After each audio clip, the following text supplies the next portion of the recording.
Yeah. Speaking of addiction, I was addicted to salt most of my time as a healthy raw vegan and following the mucusless diet healing system, even because I didn't really. Does Arnold ever talk about salt?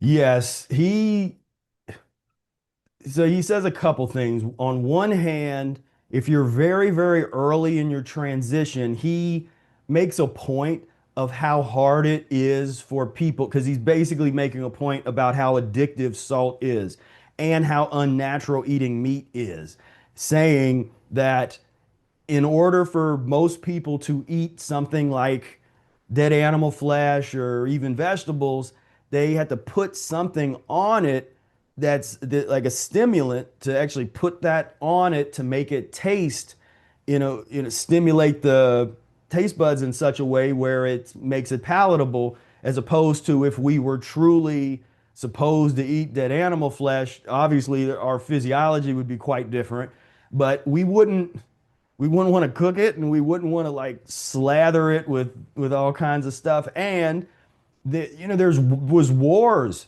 fought about salt because salt was used to pack and preserve and other spices and stuff to preserve meat. And so before refrigeration, people died over over salt. I So didn't know that. Oh, yeah. what? Yeah, the salt. Yeah, you can look at that. Oh, The salt wars and the spice wars and all that stuff way many years back. this is a real commodity before refrigeration. Yes.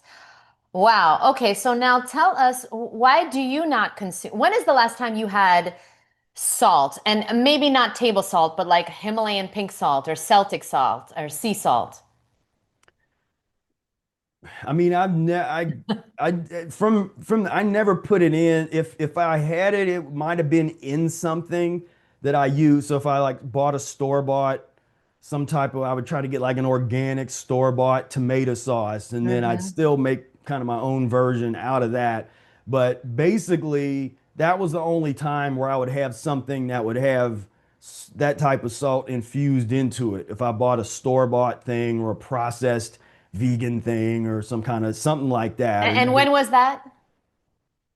uh I mean, a number of years, just over the years, I'll check in with I have my handful of things that I'll use Yeah. and check in with them over time. But yeah, so it's not like it's like, well, last time I had something that was in a can was back. It's like, nah, there's if certain things that I'll use that I'm not as hardcore on, if especially if it eliminates well. I But ask because some people are telling me we can't live without salt. Like I have people telling me you cannot live without salt, meaning like added salt, Himalayan pink salt, Celtic salt. Do you think that's true that we need this substance?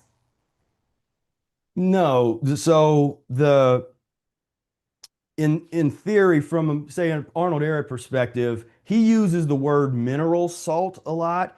He's not talking about salt, ionized salt, but he's making a reference to what vegetables do for our elimination.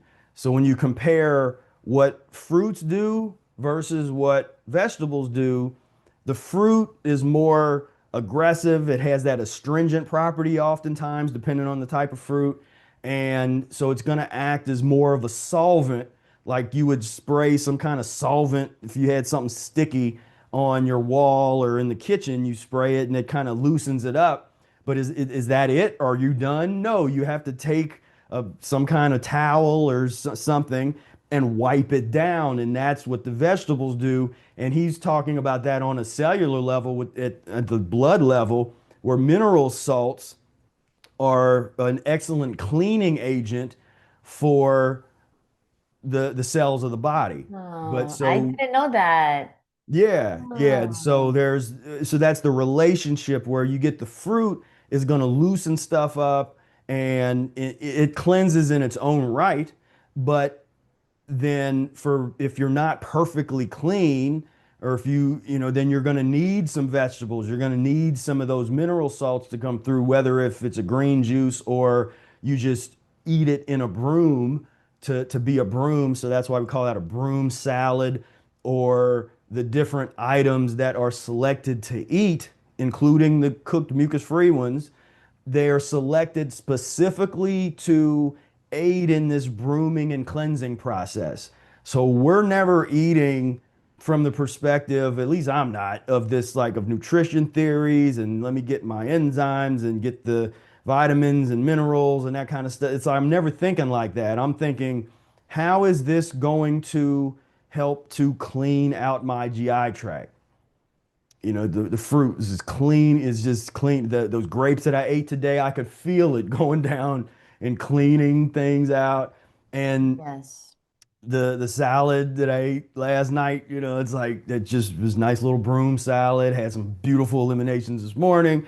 That's the stuff I'm thinking about. I'm not into all of the, these little, oh, you got to get this, you got to get that. When you're Yes. talking about salt, and if you just deal with the craving of it, the generally when people really have this insatiable craving for salt, their endocrine system, there's a tendency for it to be shot, to be down. That really points to adrenal glands that are not functioning as they need to, because you're craving stimulant. Once the endocrine system is brought back online and everything is kind of, you wake everything back up, then all of a sudden it's not that you hate the taste of something salty, like that desire goes away completely, but it's different. It's not this kind of insatiable sort of appetite, and it's one of those like you could take it or leave it depending on what you're eating. Now, that was something I just, as far as putting salt on stuff, I cut that out. I just did that in 23 years. That was just cut out immediately. And I got into using like some of the salt-free, pepper-free type of, uh, I think back then it was like Miss Dash. I mean, it was before I really got more into the organic Mrs. stuff. Dash. I think she's Was married. okay, Mrs. Dash. Yeah, and the McCormick and that, it's like McCormick. those Yeah, yeah, early yeah. days. It was like that kind of stuff.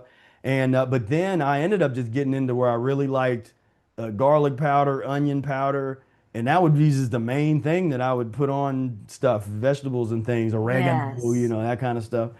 Then later I got into dill, and but then I'd like fresh dill and fresh parsley, and you get to a point where you more just want fresh herbs that you just put in your salad, and or if you are prepping with something, you can add those in there. But yeah, but I definitely, the couple things that I do recommend that people use, that we've found that if you are addicted to salt, there's tools now that weren't available